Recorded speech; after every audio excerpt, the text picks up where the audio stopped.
In a quiet veterans hospital, a young black boy hidden by his mother in the night shift break room secretly slipped out to visit a grumpy old patient, bringing him a cookie as a small gift. But when a strict nurse discovered this, Noah was immediately kicked out of the ward, and his mother was threatened with losing her job. A few days later, the old man suddenly passed away. Noah stood silently in the empty room, eyes red with grief, when a group of high-ranking officers unexpectedly rushed in, asking for the kid with the cookies, and carrying a message that left everyone stunned. Before we dive deeper into this story, let us know where you're watching from, and don't forget to subscribe for more heartwarming stories every day.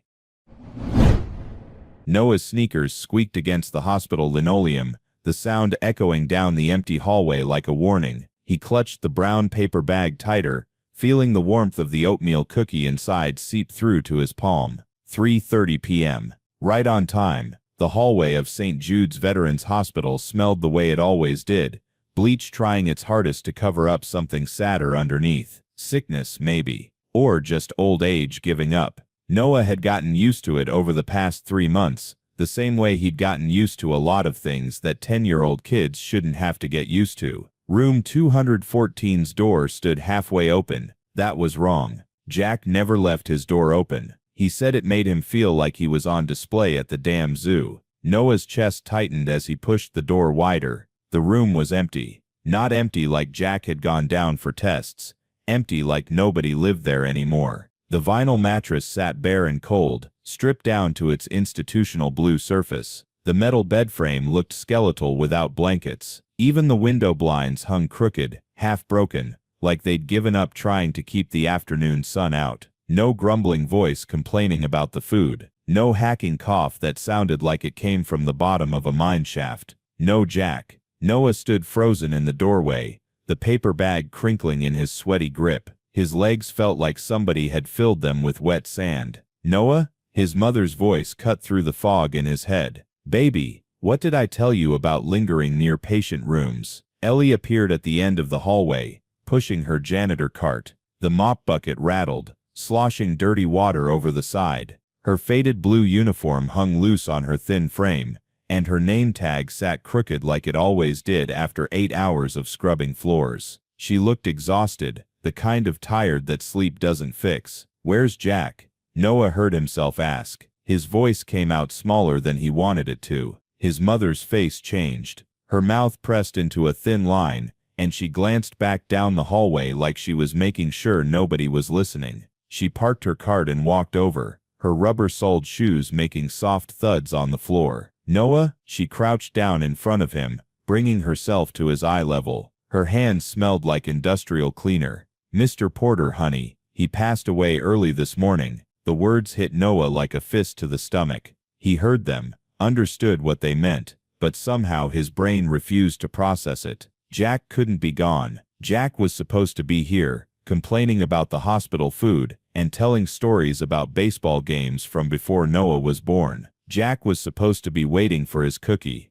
But I brought. Noah held up the bag stupidly, like somehow showing his mother the cookie would change things. Ellie's eyes went soft and sad in that way that made Noah's throat hurt. She reached out and squeezed his shoulder. I know, baby. I know you liked him. She glanced at her watch and winced. Listen, I've got 2 more floors to finish before my shift ends, and you need to stay in the supply closet like we agreed. Okay? I can't have you wandering around right now. Not today. Noah nodded, not trusting himself to speak. His mother kissed the top of his head quickly and went back to her cart, wheels squeaking as she pushed it toward the east wing. He stood there for another minute, staring at the empty room. The paper bag felt heavy in his hand now, like it weighed 100 pounds. What was he supposed to do with it? Throw it away? Eat it himself? The thought made him feel sick. That's when he heard it. Boots, heavy boots with hard soles, hitting the floor in perfect rhythm.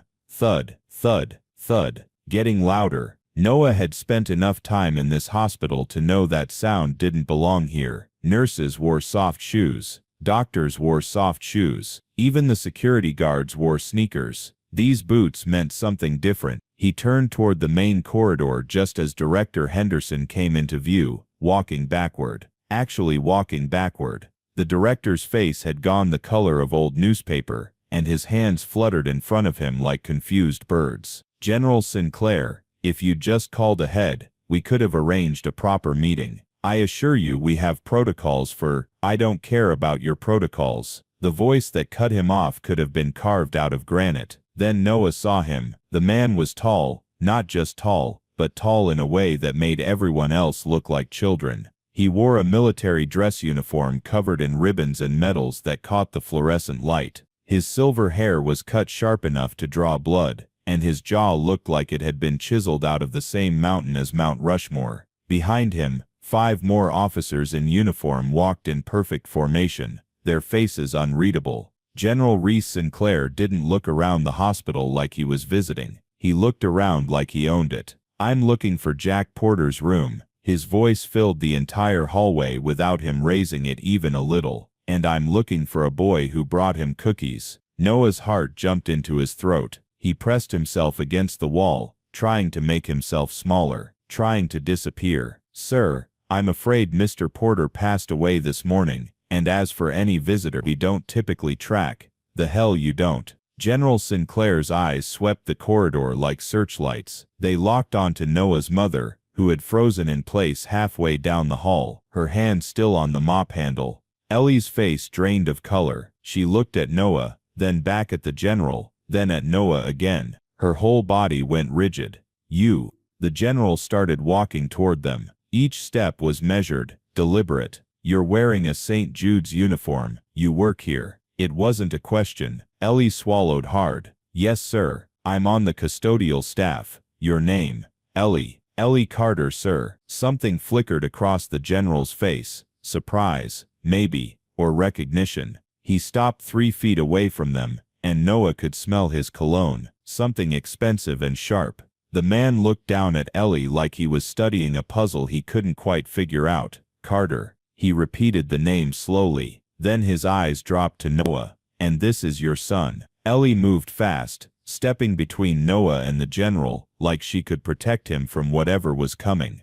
Her hand found Noah's shoulder and pulled him behind her. "Sir, if there's been any kind of problem, I can assure you my son hasn't done anything wrong. He waits here after school while I finish my shift, but he stays out of the way. He doesn't bother anyone." "Doesn't bother anyone." The general's eyebrows rose. "Ma'am, I'm not here because he bothered someone." "Then why?" Ellie's voice cracked. "Why are you here?" Director Henderson finally caught up, huffing and sweating. "General, perhaps we should discuss this in my office. I'm sure we can clear up any confusion." The general held up one hand, and Henderson's mouth snapped shut like someone had flipped a switch. The 5 officers behind Sinclair stood perfectly still, their eyes forward, waiting. "Young man." The general looked past Ellie, directly at Noah. His voice softened, just a little. "Were you the one who visited Jack Porter? The one who brought him cookies every day at 3:30?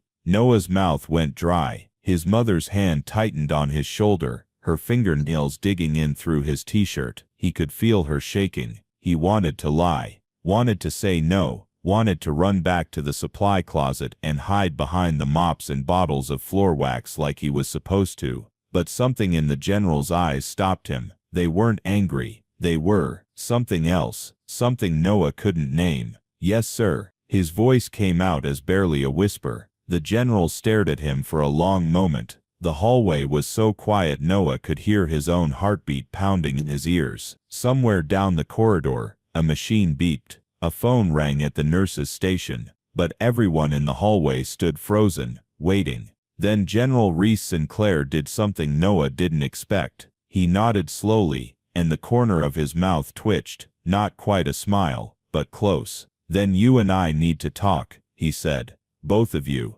Because Jack Porter left something behind, and I think you're going to want to hear about it." 3 months earlier, Noah had learned the 3 rules his mother hammered into his head every single day. Rule 1, be invisible. Rule 2, don't cause trouble. Rule 3, never ever bother the patients. The supply closet on the 3rd floor measured about 4 feet by 6 feet. Noah had pasted out. Metal shelves lined both walls, stacked with bottles of industrial cleaner, boxes of latex gloves, and rolls of paper towels. The chemical smell burned his nostrils if he stayed in there too long, making his eyes water, but it was safe. Nobody looked for kids in supply closets. Noah sat cross-legged on the concrete floor, his math homework spread out on a flattened cardboard box. His backpack served as a pillow when he leaned against the wall. A small flashlight, the kind his mom kept in the car for emergencies, cast a weak yellow circle over his worksheet.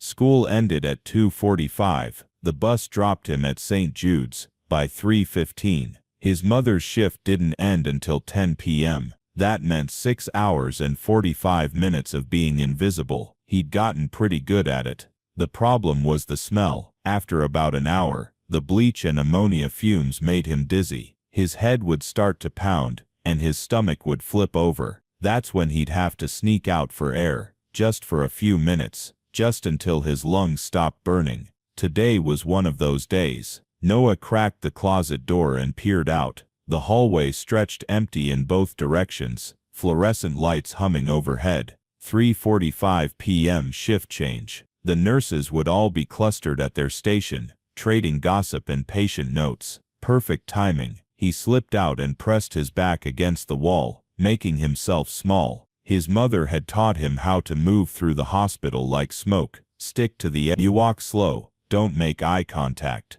If anyone saw him, he was just going to the bathroom, just heading to the vending machine, just waiting for his mom, just invisible. But as he passed room 214, he heard something that made him stop. What the hell is this? A voice like gravel in a cement mixer. You call this food? I wouldn't feed this slop to a dog. The crash of a tray hitting a table made no flinch. He moved closer to the door, which stood slightly open, and peeked through the gap. The old man in the bed was all sharp angles, elbows like coat hangers, shoulders like a wire frit. Under his hospital gown, his white hair stood up in wild tufts, Einstein style. But his eyes burned with something fierce and alive, completely at odds with his skeletal body. A young nurse backed toward the door, her hands up in surrender. Mr. Porter, please. The kitchen prepared this specially for your dietary restrictions. Dietary restrictions? I'm 90 years old. What's it gonna do? Kill me? The old man grabbed the plate of pureed something or other, and held it up like evidence in a trial. I fought in Korea. I built a business from nothing, and this is my reward. Baby food? Sir, I'm just trying. Well, try harder. He set the plate down hard enough that it rattled. Or better yet, try somewhere else. Get out. The nurse practically ran from the room, nearly knocking into Noah as she burst through the door. She didn't even notice him, too busy wiping tears from her eyes, as she hurried toward the nurse's station. Noah should have left then, should have headed straight back to his closet. That was the smart move, the safe move. But something held him there, his eyes still pressed to the gap in the door. The old man, Mr. Porter, sat slumped in his bed now, the fight seeming to drain out of him all at once. His hand shook as he reached for the spoon on the tray. He got his fingers around it, lifted it halfway to his mouth,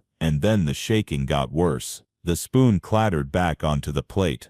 Damn it, the words came out quiet, defeated. Damn useless hands. He tried again, same result. His jaw clenched, and for a second Noah thought he might throw the whole tray across the room. But instead the old man just pushed it away, and lay back against his pillows staring at the ceiling. That's when his head snapped toward the door. I know you're out there. His voice cut through the silence like a blade. I can hear you breathing. What are you, some kind of vulture? Come to watch the old man fall apart? Noah's heart jumped into his throat. He should run. He should definitely run. The door swung open wider, and the old man's burning eyes locked onto him. Well, Mr. Porter's eyebrows rose. You gonna stand there gawking, or you gonna say something? This ain't the circus, kid. Scat. Noah ran. His sneakers squeaked on the linoleum as he sprinted back to the supply closet, yanked the door open, and dove inside. He pressed his back against the shelves, his heart hammering so hard he could feel it in his ears. That evening, when his mother finished her shift at 10, she found him in the closet still working on his math homework, or pretending to. The numbers kept blurring into the image of those shaking hands. "You okay, baby?" Ellie crouched down, her knees popping. "You look like you saw a ghost." "Mom," Noah hesitated. The angry man in 214. What's wrong with him? His mother's face tightened. "You went near the patient rooms." "Noah, what did I tell you about? I didn't go in. I heard him yelling." Ellie sighed and sat down next to him on the floor. Even though Noah knew her back was killing her after an 8-hour shift, she smelled like disinfectant and sweat. "That's Jack Porter, or Grumpy Jack as the nurses call him." She kept her voice low. "He's the meanest patient in this whole hospital, Noah. The nurses draw straws to see who has to deal. 3 quit last month because of him. Why's he so angry?" "I don't know, baby. Some people just are." She touched his cheek. "But you need to stay away from him, understand? I can't have you causing problems. I need this job. We need this job." Noah nodded, but that night, lying on the pull-out couch in their tiny apartment, he couldn't stop thinking about those trembling hands, about the untouched plate of food, about the way Mr. Porter's voice had cracked when he said, "Damn useless hands." The next afternoon at 3:45, Noah stood outside, room 214 again. But this time, he had something in his hand. His mother made oatmeal cookies every Sunday, the only luxury she allowed herself. She'd pack one in Noah's lunch each day, wrapped in wax paper. It was usually the best part of his day. Today, Noah had saved his cookie. The door to 214 stood slightly open. Noah could hear the TV inside, some old western with gunshots and dramatic music. He took a breath, stepped forward, and quickly set the cookie on the little rolling table just inside the door. Then he ran like hell. The next day, the cookie was gone. Noah stared at the empty spot on the table, his heart doing a weird skip-jump thing in his chest. Mr. Porter had eaten it, or thrown it away, or fed it to a bird outside his window. But it was gone, and that meant something. He pulled another cookie from his pocket. He'd asked his mom to make extra this week, told her he was extra hungry lately, and set it on the same spot. This time, he didn't run fast enough. "Aha!" The voice exploded from the bed. "The little mouse returns." Noah froze, his hand still on the table. Mr. Porter sat propped up against his pillows, wearing a faded green robe over his hospital gown. His wild white hair looked even crazier in the afternoon light, and his eyes, sharp and blue as broken glass, pinned Noah in place. "You're the one leaving these things." Mr. Porter pointed at the cookie with a gnarled finger. "The gawker from yesterday. Thought I wouldn't figure it out." Noah's mouth opened, but nothing came out. His brain screamed at him to run, to follow his mother's rules, to be invisible, but his feet wouldn't move. "Well?" Mr. Porter's eyebrows rose. "Cat got your tongue, or are you just slow?"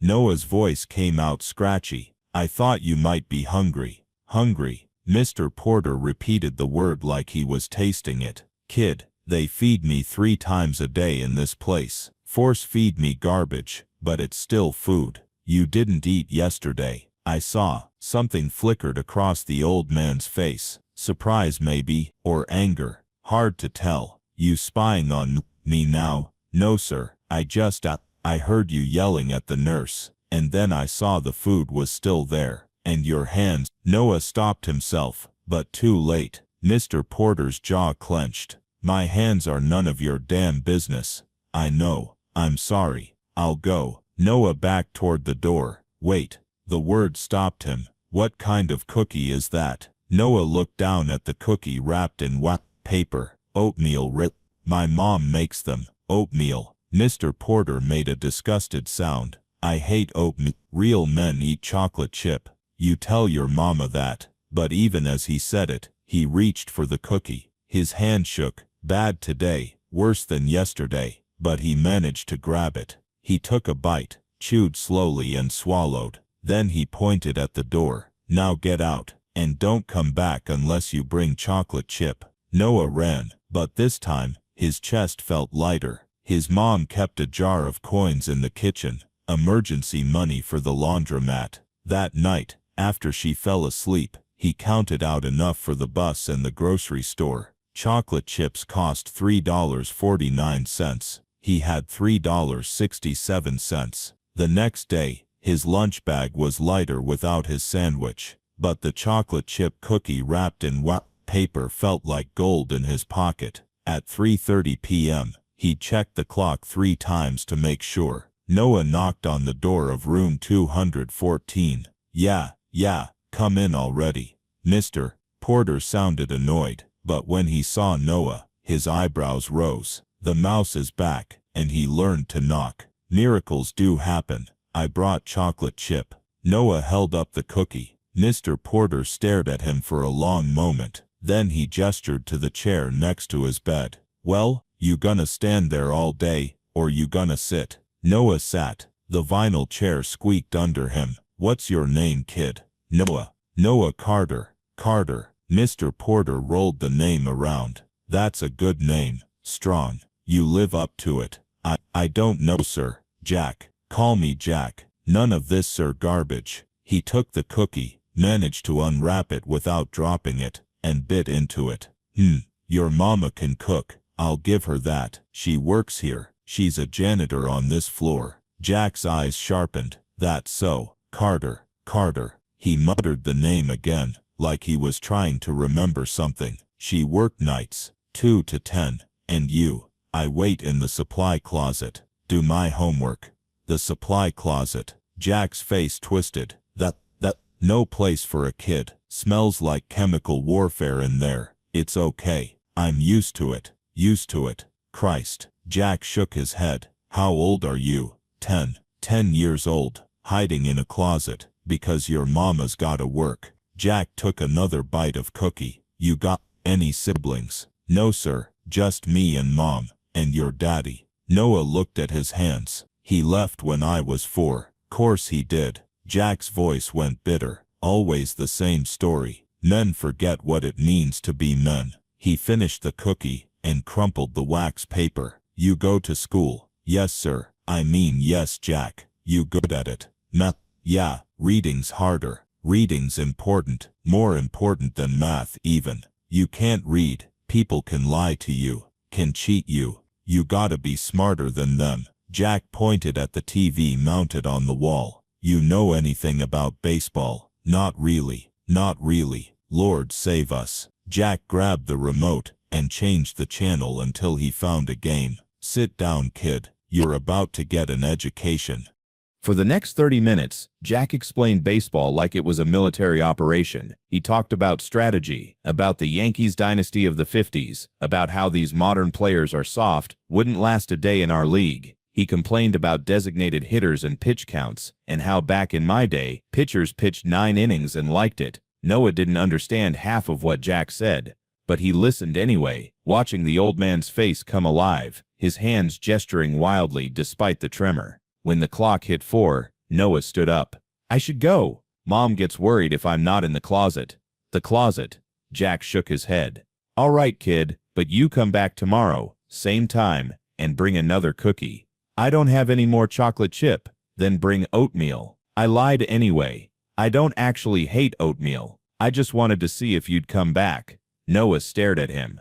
Why? Jack's expression softened, just a little. Because you did something nobody else in this whole damn hospital has done in 6 months. What's that? You saw me. Jack looked away, out the window at the parking lot. Now get out of here before your mama finds you. Noah left, but his chest felt warm, like he'd done something right for once. The next day he brought oatmeal raisin. The day after that, chocolate chip, then oatmeal, then chocolate chip. A pattern emerged. 3:30 p.m. every day. Noah would knock on room 214. Jack would grunt permission to enter. They'd talk about baseball, or Jack would quiz Noah on his homework, or Jack would complain about Nurse Jacobs, that fire-breathing dragon, and Noah would try not to laugh too loud. After 2 weeks, Jack made it official. You know what a quartermaster is, kid? Noah shook his head. In the Army, the quartermaster corps handles supplies, food, equipment, ammunition. Without them, soldiers die. It's the most important job nobody thanks you for. Jack pointed at Noah. You're my quartermaster now. Every day 15-30 hours, that's 3:30 p.m., you report for duty. Bring supplies. Got it, got it. Noah felt his chest swell with something he couldn't nail. Sue! Pride, maybe, or purpose.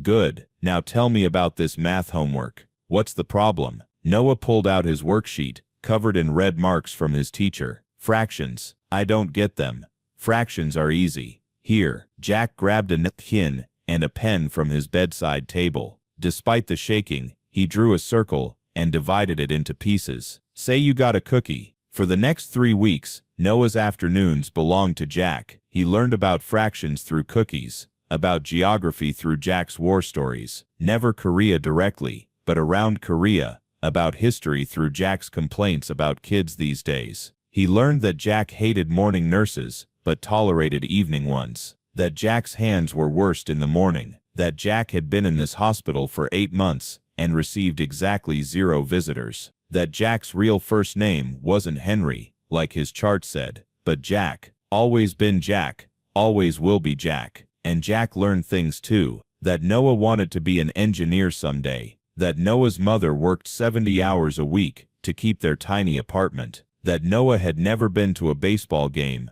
or a museum, or anywhere outside the city, that Noah's favorite subject was actually history, not math, but he told people it was math, because smart kids are supposed to like math. That's stupid, Jack said, like what you like. Don't apologize for it. By week 4, the nurses noticed something strange. Jack had stopped yelling. Oh, he still complained. That was non-negotiable, but the rage had dulled to mere crankiness. He ate more, slept better. Even Nurse Jacobs commented on it, though she couldn't figure out why. Noah kept it secret. His mother's rules were clear. Be invisible. Don't cause trouble. Never bother patients. If she found out, she'd make him stop. So he was careful, always listening for her cart in the hallway, always ready to bolt back to the closet. It worked for a month. 4 perfect weeks of 3:30 p.m. reports to duty. 4 weeks of cookies, and conversations, and belonging to something. And then Nurse Jacobs walked in without knocking.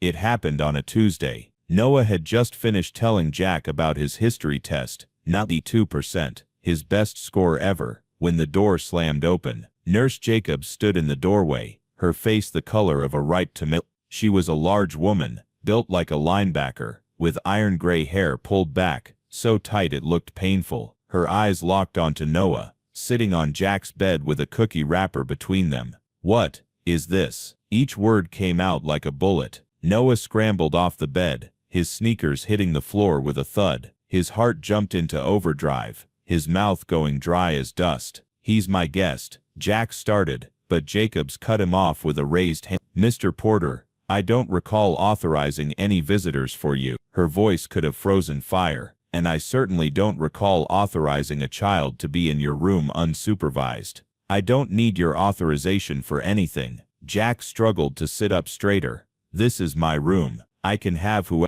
This is a hospital room in a medical facility, with strict hygiene and security protocols. Jacobs advanced into the room like a tank. And this child, she pointed at Noah like he was contaminated, has been coming here for weeks, without permission, without supervision. Do you have any idea how many regulations this violates? I didn't touch anything, Noah tried to explain, but his voice came out too small. You.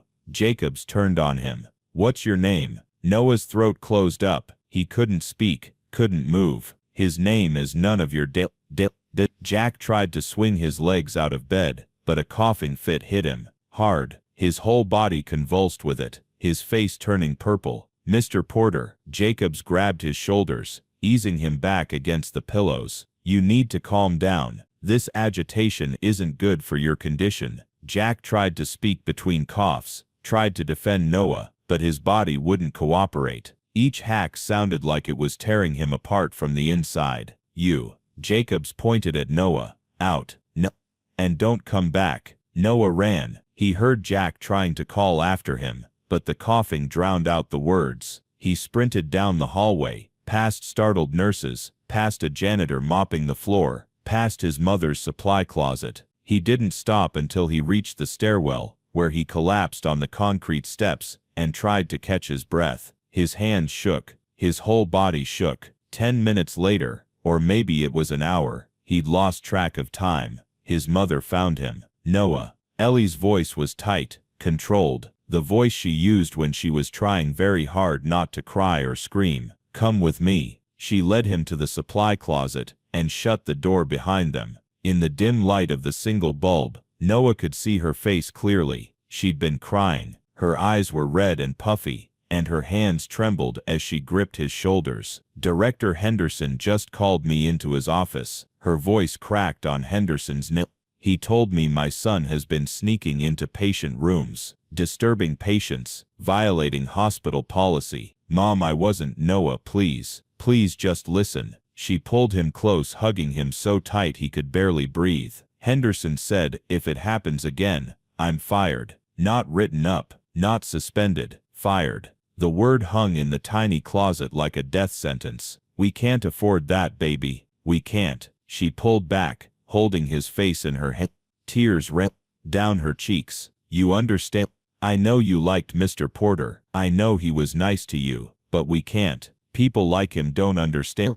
People like us." "What do you mean?" She struggled for words. "I mean we're different, Noah. We don't get second chances. We don't get to bend the rules. One mistake and we lose everything. This apartment, your school, food on the table, everything. But Jack Porter is not our responsibility." Her voice went hard. "Our responsibility is survive. That's it. Nothing else matters." "But no buts." She squeezed his shoulders.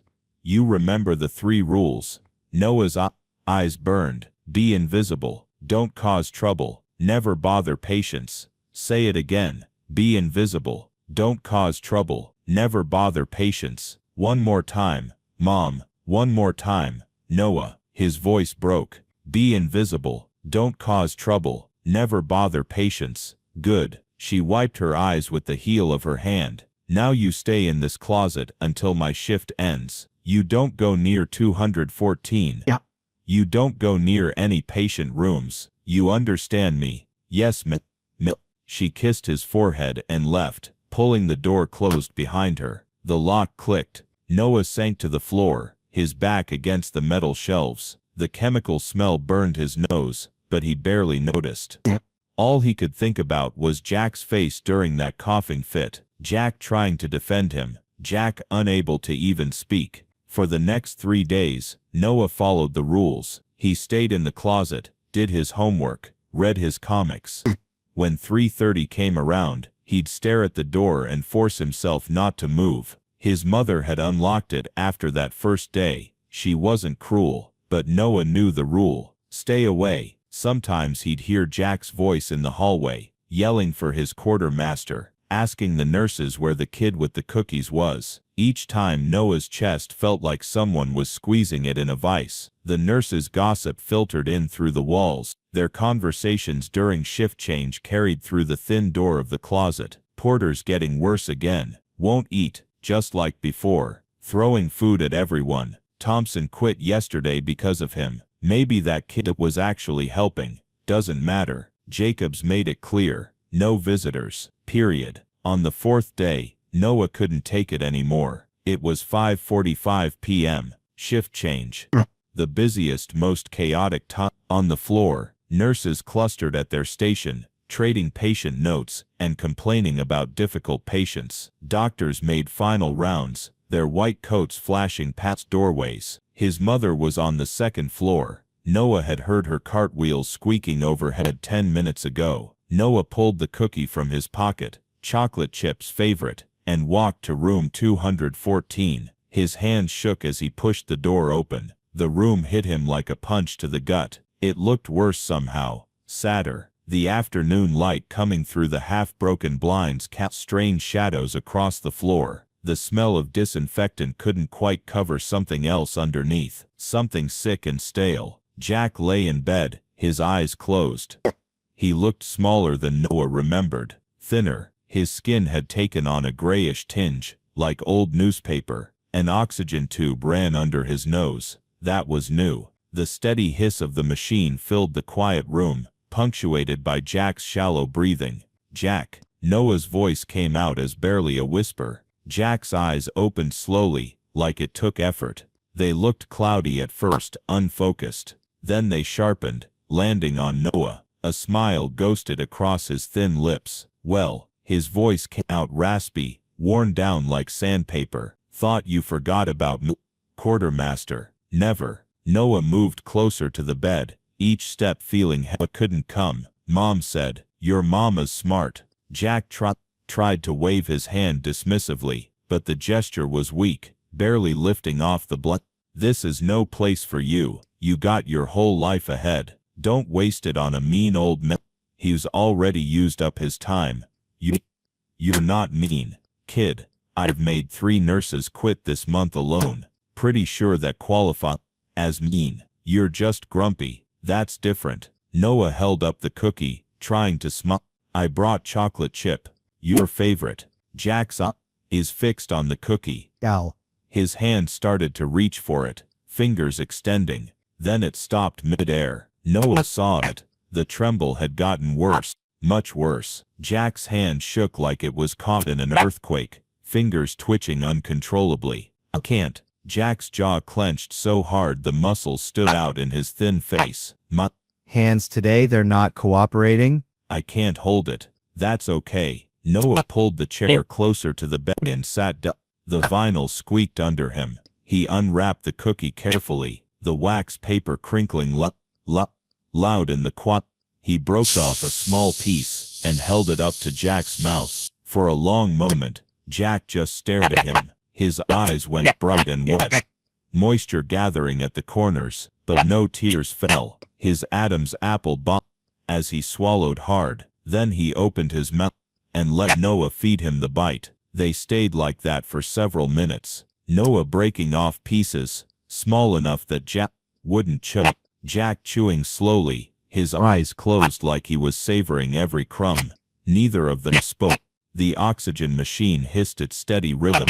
Someone laughed at the nurse's station down the hall. A TV played in another room. Some game show with canned applause. When the cookie was gone, Noah crumpled the wax paper and set it on the bedside table.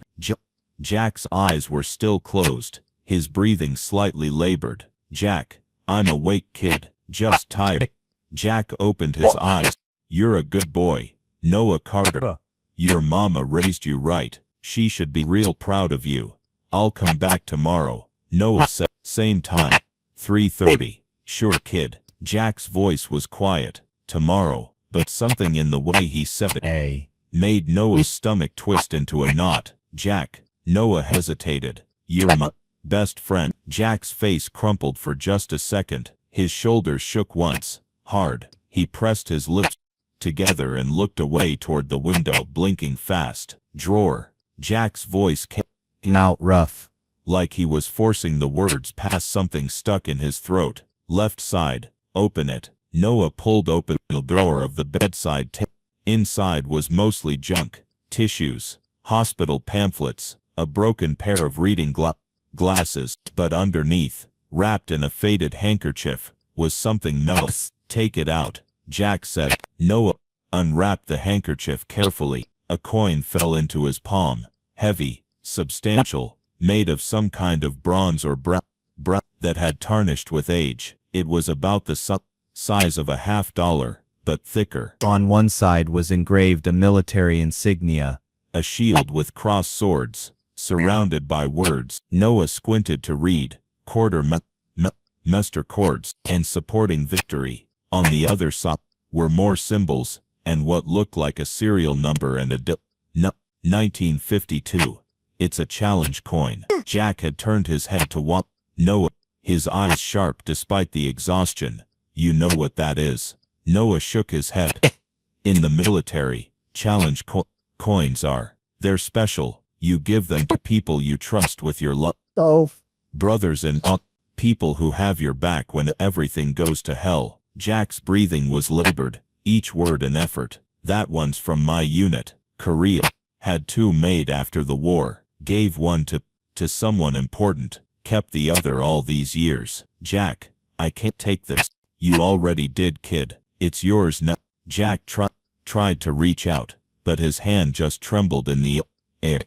That's not charity. That's a trade. Fair and square. You gave me cookies. I'm giving you that. Deal. But it's worth what I say. It's worth, and I say, it's worth exactly one chocolate chip cookie, and 3 months of a kid, giving a about a Jack's voice went softer. You earned it, quartermaster. Every man in my unit earned theirs. You earned yours. Noah closed his fingers around the coin. It was warm from being in the drawer, and surprisingly heavy. He could feel the engraved details pressing into his palm. Thank you, he whispered. Don't thank me. Just keep being you. The kind of kid who brings cookies to grumpy old men. Jack's eyes were starting to close again. The world needs more of those. Now get out of here before your mama skins us both. Noah backed toward the door, clutching the coin at the doorway. He stopped and looked back. Jack had turned his face to the wall. His thin shoulders shook,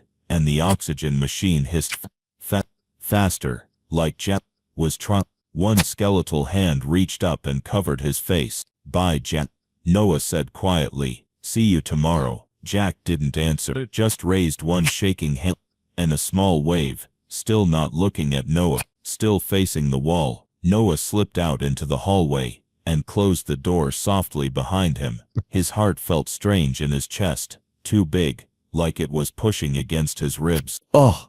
The coin was warm and heavy in his hand. He walked down the corridor in a daze, past nurses who didn't see him, past other patient rooms with doors and his feet carried him to the supply closet automatically, muscle memory taking over. Inside, surrounded by the familiar smell of cleaning chemicals, Noah sat on the floor and opened his palm. The coin gleamed dully in the weak light from the single bulb overhead. He traced the engraved words with his finger. Quartermaster Corpse. Jack had called him that.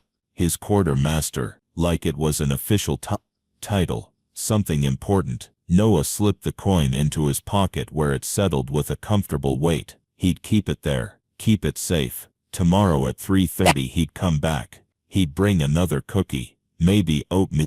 This time, switch it up. Jack would complain about his choice but eat it anyway. They'd talk about baseball, or Jack would quiz him on his homework. Everything would be normal. Noah pulled out his math worksheet, but the numbers blurred. He kept thinking about Jack. Cease turned to the wall, about those shaking shoulders, about the way Jack's voice had cracked when he said, "You earned it." Something felt different, wrong maybe, or just sad. But Noah pushed the feeling away. Jack was just having a bad day. The hands thing, the oxygen, those were just temporary. Old people got sick sometimes, then they got better. That's how it worked. At 6:30, his mother came to get him. She looked tired, circles under her eyes. Ready to go home, baby? Yeah. Noah grabbed his butt. You okay? You look sad. I'm fine. He touched the coin in his pocket. Just They took the bus home. Noah stared out the window, watching the city lights blur past. The coin pressed against his leg through the fabric of his jeans. Tomorrow, he thought.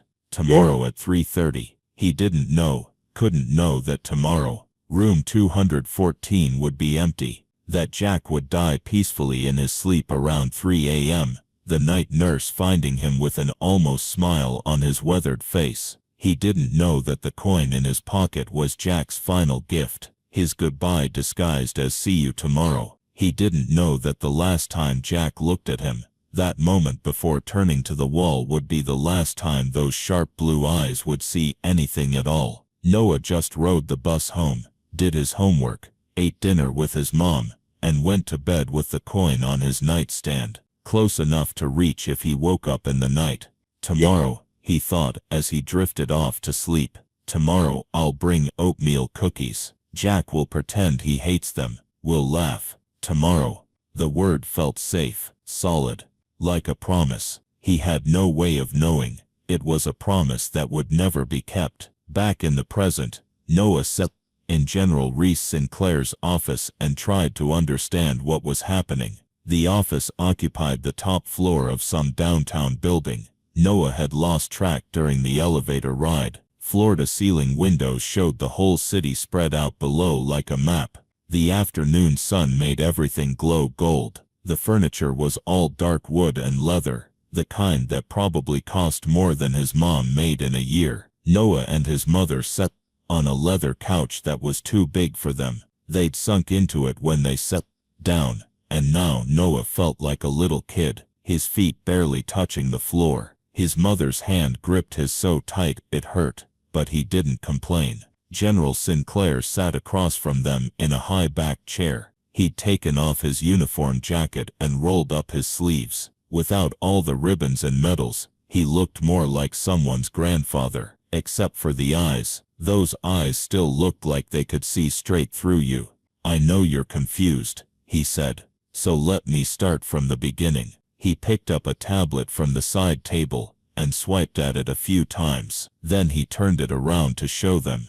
The screen showed an old newspaper clipping, yellowed with age. The photo was black and white, a younger man in a suit, standing next to a massive ship. The headline read, "Porter Shipping Empire Expands to Pacific." Noah squinted at the photo. The man looked different, younger, stronger, more hair. But those eyes, is that Jack? Noah asked. Yes, Jonathan Porter III, though he went by Jack. Reese swiped to another image, a more recent photo, maybe 20 years old. Jack looking distinguished in a suit, shaking hands with someone important. At the time of his death, Jack Porter's net worth was estimated at $3.2 billion. Ellie made a sound like she'd been punched. His company, Porter Shipping, operates over 200 cargo vessels worldwide. He owned properties on 4 continents. He sat on the boards of 12 major corporations. Reese set the tablet down. He was one of the richest men in America. Noah's brain couldn't process it. Jack, his Jack, who complained about hospital food and wore faded hospital gowns. That Jack was a billionaire. "I don't understand," Ellie whispered. "If he was so rich, why was he in a VA hospital? Why didn't he have private care? A private room? Because he was hiding." Reese leaned back in his chair. Jack had 3 children and 8 grandchildren. "Want to know how many visited him in the 8 months he spent at St. Jude?" Noah shook his head. "0. Not one." Reese's voice went hard. They were too busy fighting over his money. Lawsuits, accusations of mental incompetence, attempts to get power of attorney. They hired private investigators to follow him. They planted stories in the media about his declining health. One grandson tried to have him declared legally insane. "That's terrible," Ellie breathed. Jack called them vultures, said they were waiting for him to die so they could pick his bones clean. Reese stood and walked to the window. So he decided to disappear. He checked himself into St. Jude's under his middle name, Henry. Told everyone he was a retired veteran with no family. Paid cash for everything.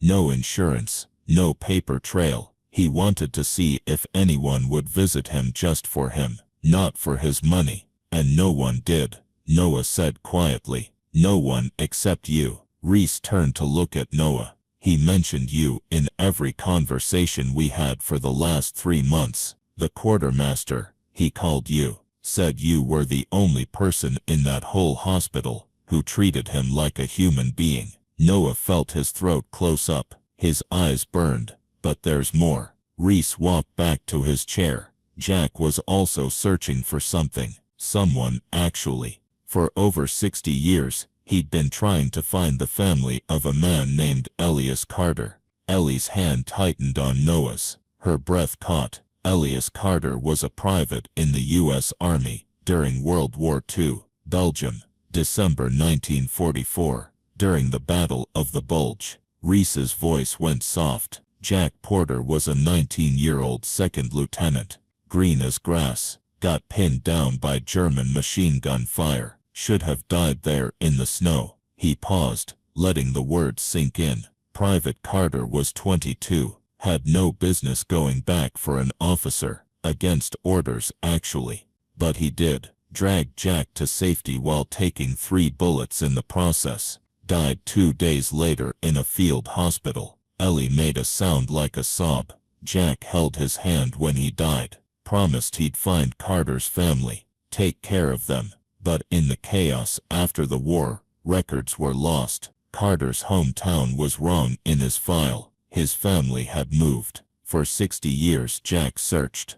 Private investigators, genealogists, DNA databases. Nothing worked. Reese walked to a cabinet and pulled out something heavy. An old military footlocker, olive green with stenciled letters. PVT. Carter. He set it on the coffee table between them. Until 18 months ago, when a woman named Ellie Carter applied for a janitorial position at St. Jude. Reese looked directly at Noah's mother. Background check showed her father was Thomas Carter. Grandfather was Elias Carter, born 1920 in Kentucky. Same Elias Carter, who died in Belgium. Ellie started crying, not loud, but steady tears running down her face. Jack knew the moment he saw your name tag. He'd been waiting for you. Reese opened the footlocker. Inside, nestled in old fabric, were medals. The Medal of Honor sat on top. Its blue ribbon faded but still beautiful. A purple heart, a bronze star, and a pile of letters tied with string. These belong to you, Reese said. Jack wanted you to have them. Your grandfather was a hero. Jack spent his whole life trying to repay the debt. Noah stared at the medals. His great-grandfather had saved Jack's life, and Jack had spent 60 years looking for them. There's one more thing. Reese pulled out a coin. It matched the one in Noah's pocket. Same size, same insignia. Challenge coins. Jack had 2 made after the war. Gave one to Elias before the battle. Kept the other. They were supposed to be reunited someday. Noah pulled his coin from his pocket. He set it next to the one from the footlocker. They were identical except for the patina of age. 2 halves of a whole. Jack left instructions for the reading of his will. Reese continued. For Ellie Carter, he's leaving $5 million in cash, he said. Reese consulted a piece of paper. He said it's for raising a boy who sees people, not wallets. Ellie sobbed harder. She covered her face with her hands, her whole body shaking. 5 million. Noah couldn't comprehend the number. There's more. For Noah Carter, he's leaving a trust fund. $10 million. Accessible when you turn 18. For college. For starting a business. For whatever you need. Noah felt dizzy. The room tilted. But the bulk of his estate, nearly $3 billion, is being divided between veterans' charities, hospitals, and a foundation in Elias Carter's name. His biological family will receive nothing. Reese's expression hardened. He made sure of that. They're going to fight it, Ellie said through her tears. They'll say we manipulated him, that he wasn't in his right mind. Let them try. Reese's smile was sharp. Jack prepared for that too. He had documents, videos, psychiatric evaluations. He made sure his will was ironclad. He paused. But I won't lie to you. There will be a battle. They won't give up billions without a fight. Are you ready for that? Noah looked at his mother. She looked back at him, her eyes red but her jaw set. Then she nodded. We're ready. The legal conference happened a week later, but they moved it up from the court to Reese's office at the family's insistence. Noah didn't understand all the legal reasons, but he gathered it was supposed to be some kind of mediation before the court case. They'd come prepared this time. His mother had borrowed a dress from a church friend, dark blue, professional. She'd done Noah's hair and made him wear the button-down shirt she'd been saving for special occasions. They looked out of place in their borrowed clothes, but they stood tall. The door to the conference room burst open without a knock. 3 people stormed in like they owned the place. The first was a man in his 60s wearing a suit that probably cost more than Noah's mom made in 6 months. His face was red and puffy, his eyes small and mean. His thinning hair was combed over in a style that fooled no one. "Reese," the man's voice boomed. "What the hell is this circus?" Behind him came a woman about 10 years younger, wearing designer everything. Dress, shoes, purse, sunglasses pushed up on her perfectly styled blonde hair. Her face was pulled tight from what Noah guessed were plastic surgeries. Her lips curled in disgust as she looked around the room. The third person was a man in an even more expensive suit, carrying a briefcase. He had shark eyes, dead and cold, and a smile that made Noah's skin crawl. "Marcus Porter Jr., I presume," Reese said without standing. "And Brenda Whitmore. Thank you for coming." "Don't thank me. I'm here to stop this insanity." Junior's eyes landed on Ellie and Noah. "Who the hell are these people?" "These are Ellie and Noah Carter, Jack's beneficiaries." "Beneficiary?" Brenda spoke for the first time. Her voice was high and sharp like nails on a chalkboard. "Is that what we're calling gold diggers now?" Ellie flinched. Noah felt her hand tighten on his. The man with the briefcase stepped forward. "I'm Wesley Graves, attorney for the Porter family. General Sinclair, I'm sure you're aware that we're contesting this will. The entire thing is obviously the product of elder exploitation and undue influence." "Obviously," Reese said dryly. "A janitor?" Brenda's voice dripped venom. She stared at Ellie like she was something stuck to the bottom of her shoe. "He left $5 million to a janitor? Please, this is textbook manipulation." "She probably didn't even finish high school," Junior added. "Saw an opportunity and took it. Used her kid to prey on a lonely old man." Noah felt his mother shrink beside him. Her shoulders hunched. She looked at the floor. "Mrs. Carter," Graves said, his voice smooth as oil, "how many times would you say you visited Mr. Porter's hospital room?" "I didn't visit. I cleaned his room. That was my job. But you had access, daily access to a vulnerable elderly man." "I was just cleaning. And your son?" Graves turned to Noah. "Young man, how many times did you visit Mr. Porter?" Noah's mouth went dry. "Almost every day. For 3 months. 3 months of daily visits." "Did Mr. Porter give you gifts?" "Just stories. And cookies sometimes. And the coin."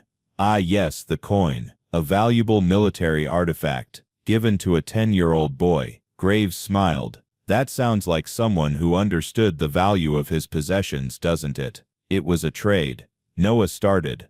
"A trade? Between a child and a billionaire? How convenient." Graves turned to Reese.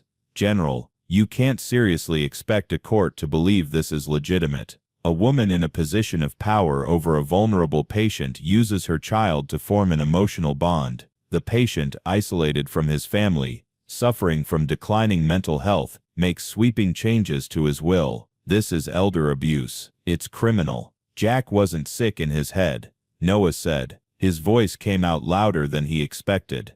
"He was smarter than anyone." "Noah," his mother whispered. "Don't know." "Oh!" Noah pulled his hand free and stood up. His legs shook, but he stayed standing. He's wrong. "They're all wrong." Brenda laughed. It was a cruel sound. "Oh, the child has an opinion. How precious." "You want to know about Jack?" Noah's voice cracked, but he kept going. "He was alone. Every single day. Alone." "Where were you?" "We called." Junior started. "You called once. At Christmas. For 5 minutes, he told me." Noah pointed at Junior. "He said you only cared about when he'd die so you could have his money." Junior's face went purple. "You little and you." Noah turned to Brenda. "He said you only visited once in 8 years, when you needed money for your divorce." Brenda's mouth opened and closed like a fish. "Jack couldn't hold a spoon. Did you know that?" His hand shook so bad he couldn't feed himself. "But none of you cared. None of you even tried to visit." Tears ran down Noah's face now, but he didn't stop. "I fed him. I sat with him. I listened to him. Because he was my friend, not because of money. I didn't even know he had money." "This is ridiculous," Graves began. "You're ridiculous," Noah shouted. "All of you. You didn't want him. You wanted him dead. And now you want to take everything just because we actually cared about him." The room went silent. Even Brenda had stopped talking. Junior's face had gone from purple to white. Graves looked like someone had slapped him. Noah's mother stood and put her hands on his shoulders. Noah, that's enough. No, Mom, it's not enough. He looked at General Reese. Jack gave me that coin because he said I earned it. He said I was his quartermaster. He said I was the best one he ever had. His voice broke, and I was proud of that. I still am. And they can't have it. They can have their stupid money, but they can't have Jack's memory. They don't deserve it. Ellie pulled him close. He buried his face in her shoulder and let himself cry. Really cry. For the first time since Jack died. Well, Reese's voice cut through the silence. I think that's quite enough for today. Mr. Graves, you can show yourselves out. My secretary will contact you about the court date. This isn't over, Graves said. We'll prove. You'll prove nothing. Reese stood and suddenly he looked every inch the general again. Because Jack Porter knew exactly what you'd do. He prepared for it. And you're going to lose. Junior, Brenda, and Graves left, but the venom in their eyes promised this was far from finished. The actual legal conference took place 3 weeks later in a downtown law firm. The conference room was all mahogany and marble, with a table long enough to seat 20 people. Cameras were set up at both ends. Everything had to be recorded. The Porter family came with an army. Junior and Brenda sat on one side with 3 attorneys, a forensic accountant, and a psychiatrist. They had stacks of documents, folders full of evidence, and expressions that said they'd already won. Noah and his mother sat on the other side with just General Reese. Noah wore the same borrowed button-down. His mother wore the same blue dress. They looked small compared to the Porter team's display of power and money. The mediator was a retired judge named Sarah Brennan. She had iron gray hair and a no-nonsense expression that reminded Noah a bit of Jack. She sat at the head of the table with a gavel she hadn't used yet. We're here to mediate a dispute regarding the last will and testament of Jonathan Porter III, Judge Brennan began. Mr. Graves, you represent the contestants. Yes, Your Honor. Graves stood. He looked even more shark-like in the formal setting. The Porter family is contesting this will on grounds of undue influence, lack of mental capacity, and elder exploitation. We have substantial evidence to support our claim. Present it. For the next hour Graves laid out his case. He showed timelines of when Ellie started working at the hospital versus when Jack changed his will. He presented nurse testimony about Noah's daily visits. He had medical records showing Jack's deteriorating condition. Then came Dr. Harrison, the psychiatrist the family had hired. Based on my review of Mr. Porter's medical records and interviews with hospital staff, it's my professional opinion that Mr. Porter was suffering from dementia and depression. He was vulnerable to manipulation, particularly emotional manipulation through the use of the child. He wasn't sick, Noah whispered to his mother. Shh, baby. Graves then turned his attention to Ellie. Mrs. Carter, you're a high school graduate, correct? Yes, sir. And your annual income is approximately $23,000. Yes, sir. Mr. Porter left you $5 million. That's 217 times your annual salary. Quite a windfall. I didn't ask for it. The legal conference happened a week later, but they moved it up from the court to Reese's office at the family's insistence. Noah didn't understand all the legal reasons, but he gathered it was supposed to be some kind of mediation before the court case. They'd come prepared this time. His mother had borrowed a dress from a church friend, dark blue, professional. She'd done Noah's hair, and made him wear the button-down shirt she'd been saving for special occasions. They looked out of place in their borrowed clothes, but they stood tall. The door to the conference room burst open without a knock. 3 people stormed in like they owned the place. The first was a man in his 60s wearing a suit that probably cost more than Noah's mom made in 6 months. His face was red and puffy, his eyes small and mean. His thinning hair was combed over in a style that fooled no one. Reese, the man's voice boomed. What the hell is this circus? Behind him came a woman about 10 years younger, wearing designer everything. Dress, shoes, purse, sunglasses pushed up on her perfectly styled blonde hair. Her face was pulled tight from what Noah guessed were plastic surgeries. Her lips curled in disgust as she looked around the room. The third person was a man in an even more expensive suit carrying a briefcase. He had shark eyes, dead and cold, and a smile that made Noah's skin crawl. Marcus Porter Jr., I presume, Reese said without standing. And Brenda Whitmore, thank you for coming. Don't thank me. I'm here to stop this insanity. Junior's eyes landed on Ellie and Noah. Who the hell are these people? These are Ellie and Noah Carter, Jack's beneficiaries. Beneficiary? Brenda spoke for the first time. Her voice was high and sharp, like nails on a chalkboard. Is that what we're calling gold diggers now? Ellie flinched. Noah felt her hand tighten on his. The man with the briefcase stepped forward. I'm Wesley Graves, attorney for the Porter family. General Sinclair, I'm sure you're aware that we're contesting this will. The entire thing is obviously the product of elder exploitation and undue influence. Obviously, Reese said dryly. A janitor. Brenda's voice dripped venom. She stared at Ellie like she was something stuck to the bottom of her shoe. He left $5 million to a janitor. Please, this is textbook manipulation. She probably didn't even finish high school, Junior added. Saw an opportunity and took it. Used her kid to prey on a lonely old man. Noah felt his mother shrink beside him, her shoulders hunched. She looked at the floor. Mrs. Carter, Graves said, his voice smooth as oil. How many times would you say you visited Mr. Porter's hospital room? I didn't visit. I cleaned his room. That was my job. But you had access. Daily access to a vulnerable elderly man. I was just cleaning. And your son. Graves turned to Noah. Young man, how many times did you visit Mr. Porter? Noah's mouth went dry. Almost every day. For 3 months. 3 months of daily visits. Did Mr. Porter give you gifts? Just stories. And cookies sometimes. And the coin. Ah yes, the coin. A valuable military artifact. Given to a 10-year-old boy. Graves smiled. That sounds like someone who understood the value of his possessions, doesn't it? It was a trade. Noah started. A trade. Between a child and a billionaire. How convenient. Graves turned to Reese. General, you can't seriously expect a court to believe this is legitimate. A woman in a position of power over a vulnerable patient uses her child to form an emotional bond. The patient, isolated from his family, suffering from declining mental health, makes sweeping changes to his will. This is elder abuse. It's criminal. Jack wasn't sick in his head, Noah said. His voice came out louder than he expected. He was smarter than anyone. Noah, his mother whispered. Don't. No. Noah pulled his hand free and stood up. His legs shook, but he stayed standing. He's wrong.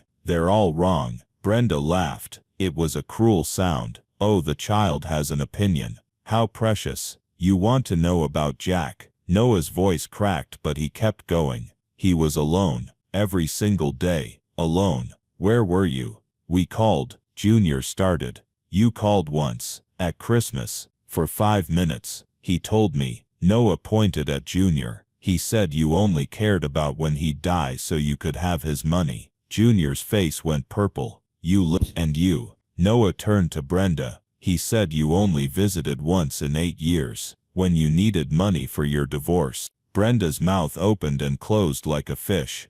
Jack couldn't hold a spoon. Did you know that? His hand shook so bad he couldn't feed himself. But none of you cared. None of you even tried to visit. Tears ran down Noah's face now, but he didn't stop. I fed him. I sat with him. I listened to him, because he was my friend, not because of money. I didn't even know he had money. This is ridiculous, Graves began. You're ridiculous, Noah shouted. All of you. You didn't want him. You wanted him dead. And now you want to take everything just because we actually cared about him. The room went silent. Even Brenda had stopped talking. Junior's face had gone from purple to white. Graves looked like someone had slapped him. Noah's mother stood and put her hands on his shoulders. Noah, that's enough. No, Mom, it's not enough. He looked at General Reese. Jack gave me that coin because he said I earned it. He said I was his quartermaster. He said I was the best one he ever had. His voice broke, and I was proud of that. I still am, and they can't have it. They can have their stupid money, but they can't have Jack's memory. They don't deserve it. Ellie pulled him close. He buried his face in her shoulder and let himself cry. Really cry. For the first time since Jack died. Well, Reese's voice cut through the silence. I think that's quite enough for today. Mr. Graves, you can show yourselves out. My secretary will contact you about the court date. This isn't over, Graves said. We'll prove. You'll prove nothing. Reese stood and suddenly he looked every inch the general again. Because Jack Porter knew exactly what you'd do. He prepared for it. And you're going to lose. Junior, Brenda, and Graves left. But the venom in their eyes promised this was far from finished. The actual legal conference took place 3 weeks later in a downtown law firm. The conference room was all mahogany and marble, with a table long enough to seat 20 people. Cameras were set up at both ends. Everything had to be recorded. The Porter family came with an army. Junior and Brenda sat on one side with 3 attorneys, a forensic accountant, and a psychiatrist. They had stacks of documents, folders full of evidence, and expressions that said they'd already won. Noah and his mother sat on the other side with just General Reese. Noah wore the same borrowed button-down. His mother wore the same blue dress. They looked small compared to the Porter team's display of power and money. The mediator was a retired judge named Sarah Brennan. She had iron gray hair and a no-nonsense expression that reminded Noah a bit of Jack. She sat at the head of the table with a gavel she hadn't used yet. We're here to mediate a dispute regarding the last will and testament of Jonathan Porter III.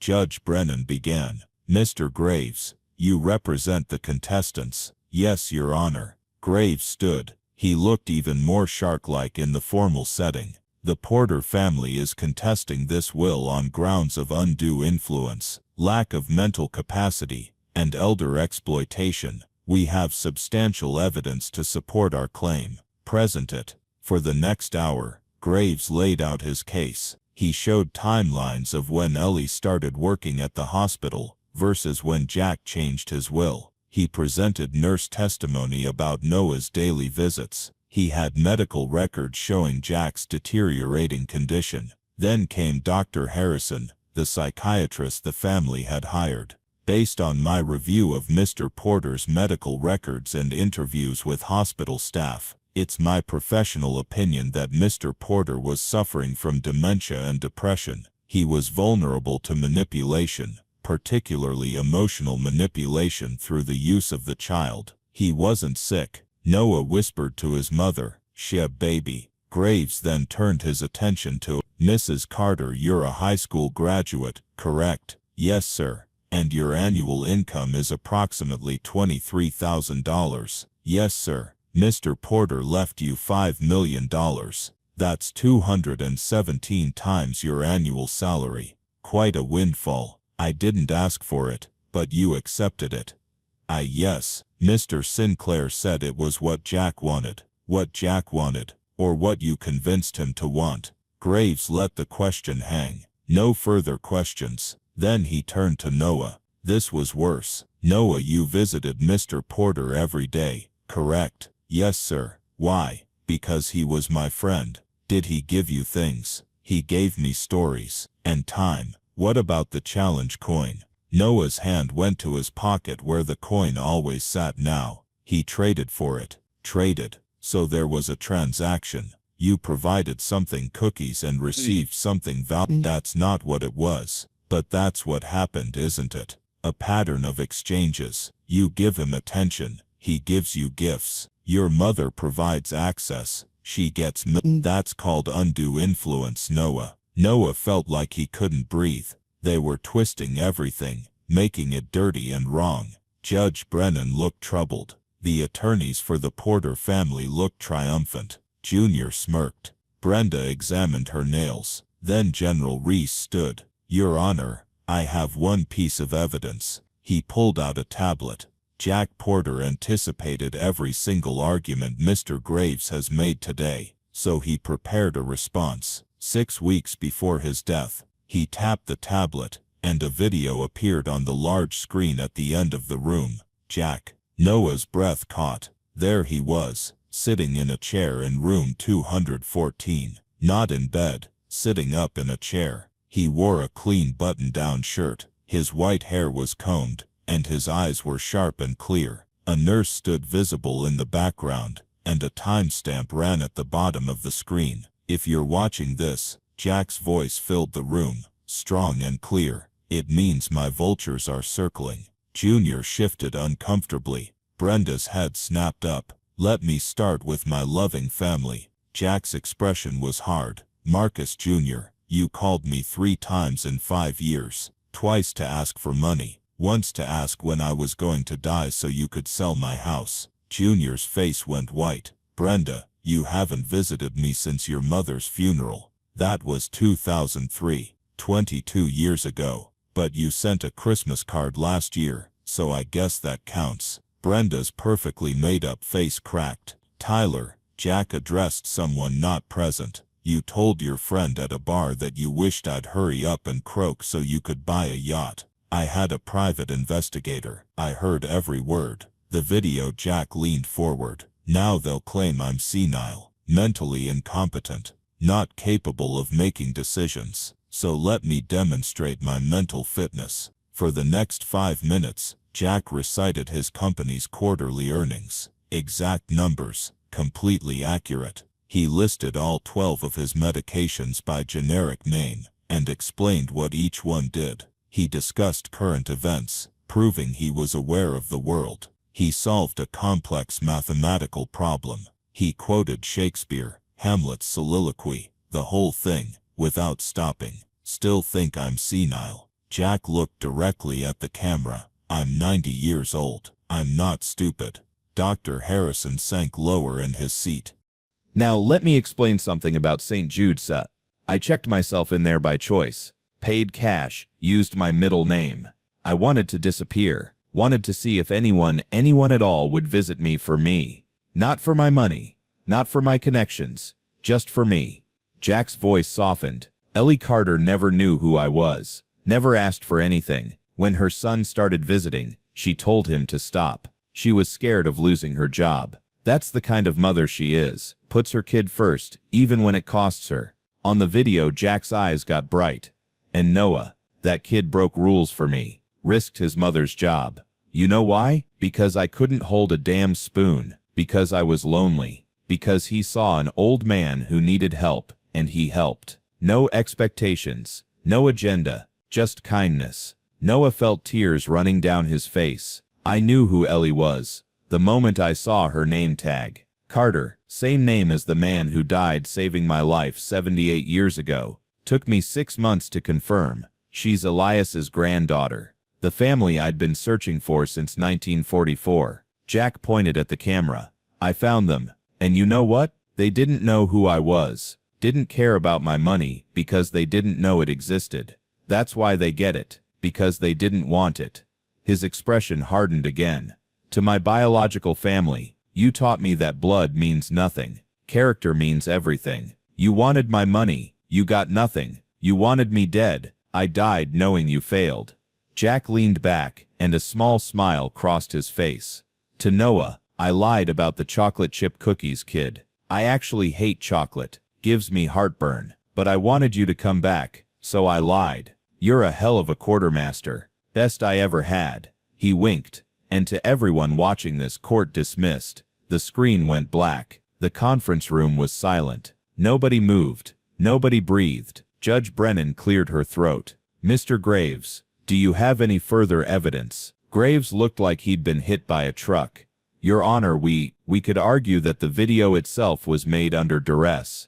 Counselor, sit down. Brennan's voice was steel. I've been a judge for 35 years. I've seen real victims of elder abuse. This isn't it. This is a man who knew exactly what he was doing, and why. Case dismissed. Your Honor, dismissed. She banged her gavel once. The will stands as written. Mr. Graves, Advise your clients that any further contests will be viewed as frivolous and may result in sanctions. Junior put his face in his hands. Brenda's mascara ran down her cheeks, tears of rage, not sadness. Dr. Harrison quietly packed his briefcase. The attorneys started whispering urgently among themselves. All of you, get out of my sight, Brennan said. Except you two. She pointed at Noah and Ellie. Stay. The room cleared. When the door finally closed, Brennan's stern expression softened. That man loved you both very much. I hope you know that. Yes, ma'am, Ellie whispered. Good. Brennan stood. Use the money well. Make him proud. We will, Noah said. And he meant it. The house smelled like fresh paint and new carpet. Noah stood in the doorway of his bedroom. His actual bedroom, not a corner of the living room, and still couldn't quite believe it was real. The room was twice the size of their old apartment's entire living space. He had a real bed with a headboard, a desk by the window for homework, bookshelves that his mother had already started filling with new books and his old comics. The window looked out onto a backyard with actual grass, not concrete. Their new house sat in a quiet suburb 20 minutes from downtown. 3 bedrooms, 2 bathrooms, a kitchen where more than one person could stand at a time. No mold, no cockroaches, no broken heating, no landlord who didn't fix anything. His mother had cried the first time they walked through it. Happy tears, she said. Noah had never seen her cry happy tears before. Noah, his mother's voice called from downstairs. We need to leave in 20 minutes. Noah grabbed his backpack, a new one, not the one held together with duct tape, and headed downstairs. His mother stood in the kitchen wearing navy blue scrubs, nursing scrubs. She'd started classes at the community college 3 months ago, using some of the money Jack left her. Her dream had always been to be a nurse, but she'd never had the time or money. Now she had both. You ready for the dedication? She asked. Yeah. Noah patted his pocket, feeling the familiar weight of the challenge coin. He carried it everywhere now. They drove to St. Louis in their used Honda. Ellie had refused to buy anything fancy, said it felt wrong. The hospital parking lot was crowded with news vans and TV cameras. A podium had been set up outside the main entrance, with a large banner reading, Grand Opening Carter Porter Veterans Wing. The construction had taken 6 months, but it was done. A whole new wing of the hospital, funded by Jack's estate. Modern, bright, with large windows and comfortable rooms, specialized in elder care and veteran services. Everything Jack's generation deserved but rarely got. General Reese met them at the entrance, looking sharp in his dress uniform. Big day, he said, shaking Ellie's hand. I'm so nervous I might throw up, Ellie admitted. You'll do great. He led them toward the podium where Director Henderson was already speaking to the media. Noah tuned out Henderson's speech. The director was taking credit for the wing, talking about the hospital's commitment to veterans like he'd had anything to do with it. Noah watched Reese's jaw tighten. Finally, Henderson introduced Ellie. And now, the woman whose generous donation made this possible, Ellie Carter. The generous donation he'd tried to fire her over, Noah thought. His mother walked to the podium on shaky legs. She gripped the edges of the lectern, like it was the only thing keeping her upright. Noah had helped her write the speech, but he could see her hands trembling as she held the note cards. Thank you all for coming. Her voice was soft at first, then grew stronger. 6 months ago, I was a janitor in this hospital. I worked 70-hour weeks to support my son. I never imagined standing here today. She told them about Jack. Not the billionaire, but the man, the patient who'd been alone, the friend her son had made, the connection that had changed everything. Jack Porter taught us that wealth isn't measured in money, it's measured in presence, in time, in seeing people for who they are, not what they have. She looked directly at the camera. This wing is named Carter Porter because Jack believed in honoring those who came before us. My grandfather, Elias Carter, saved his life in 1944. Jack spent his whole life trying to repay that debt. Today, we continue that legacy. She announced the Carter Porter Veterans Fund, a foundation that would provide mental health services, housing assistance, and job training for veterans. Then she announced a scholarship fund for children of hospital workers, so kids like Noah wouldn't have to hide in closets after school. The crowd applauded. Cameras flashed. Noah saw his mother's eyes shine with tears, but she was smiling. After the ceremony, they toured the new wing. Room 214 had been converted into a reading room. Large windows let in natural light. Comfortable chairs clustered around low tables, shelves full of books and magazines, a small kitchen area for coffee and snacks. A bronze plaque hung on the wall, in memory of Jack Porter and Elias Carter brothers in arms. Not all debts are paid in currency. Noah ran his finger over the engraved letters. "You okay, baby?" His mother put her hand on his shoulder. "Yeah." He pulled the challenge coin from his pocket. The other coin, Elias's coin, sat in a shadow box frame at home, next to the Medal of Honor. "I just wish he could see this." "I think he can." They started the volunteer program the following week. Noah came to the hospital twice a week after school, officially now. He'd read to patients, bring cookies, his mother baked, play chess, or checkers with anyone who wanted company. Other kids from his school joined. Emily, whose grandmother was in the Carter Porter wing. Marcus, whose dad was a veteran. Sarah, who just wanted to help.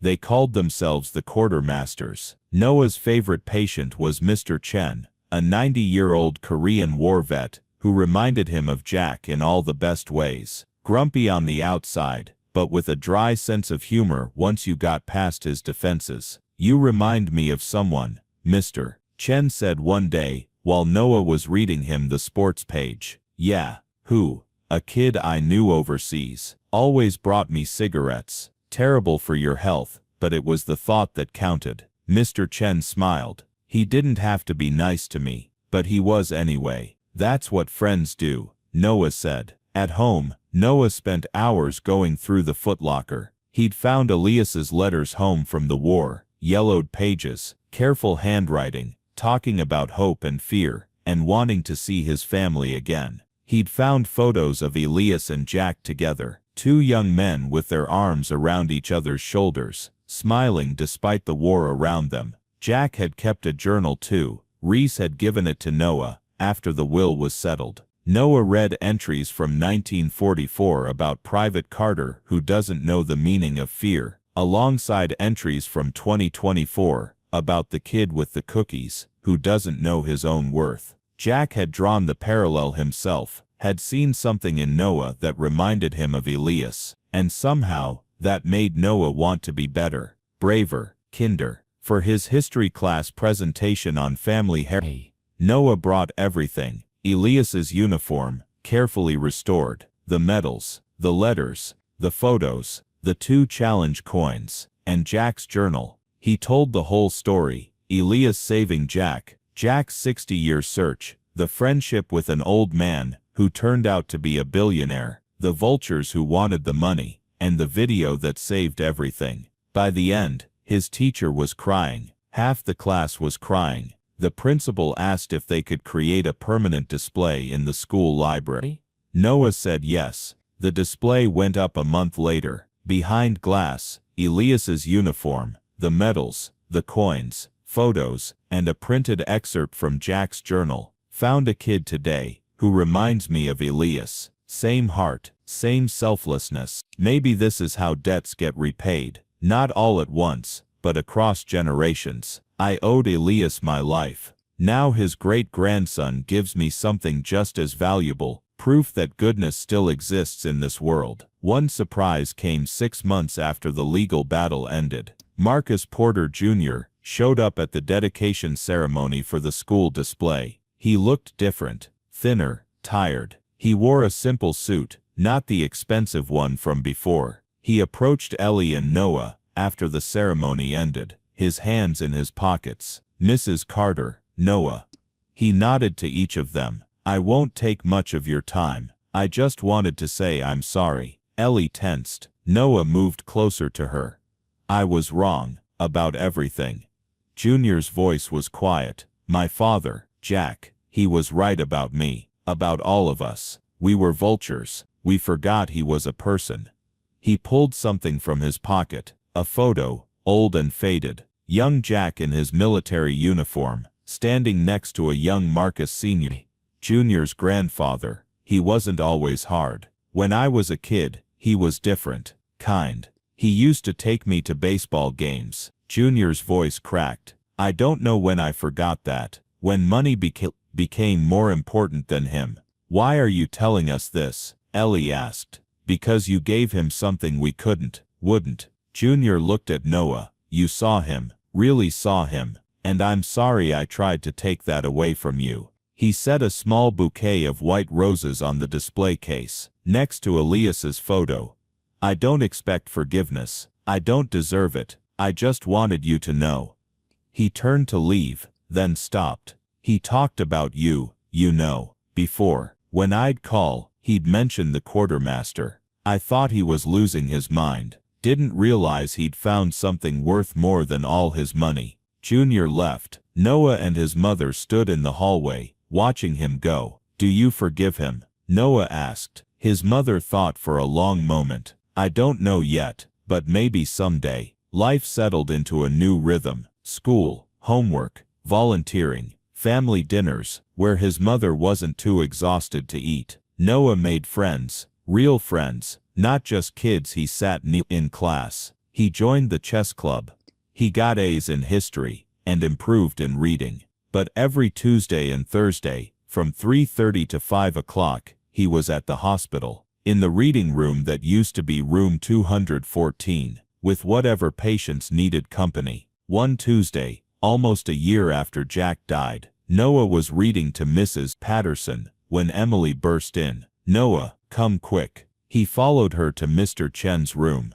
The old man sat in his chair, holding something in his shaking hands. Kid, Mr. Chen said. I was going through my things, found something I thought you might want to see. He held out an old military photo. Two soldiers, arms around each other, grinning at the camera. One was a young Asian man, Mr. Chen. The other was a young black man. Noah looked closer at the second soldier. He had his great-grandfather's eyes. Noah's voice failed him.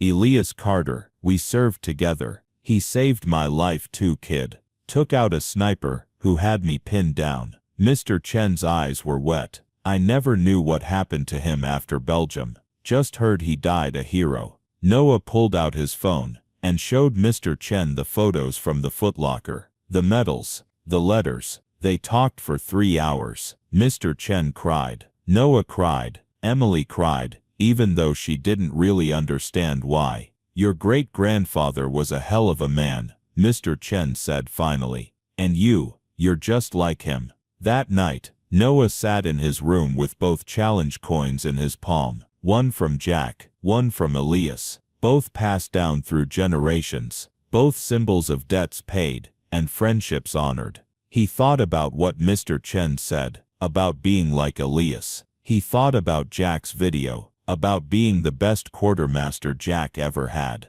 He thought about his mother, finally able to sleep through the night, without worrying about bills, about going to nursing school, about being happy. And he understood something Jack had tried to teach him all along. Wealth wasn't about money. It was about who you were when nobody was watching. Who you were for people who couldn't give you anything in return. Who you were when being kind cost you something. The next Tuesday, Noah brought cookies to the hospital. Not store-bought, homemade, using his mother's recipe. He brought enough for every patient on the floor. What's all this? The nurse at the station asked. Quartermaster delivery, Noah said, smiling. Quarter what? It's a long story. He handed her a cookie.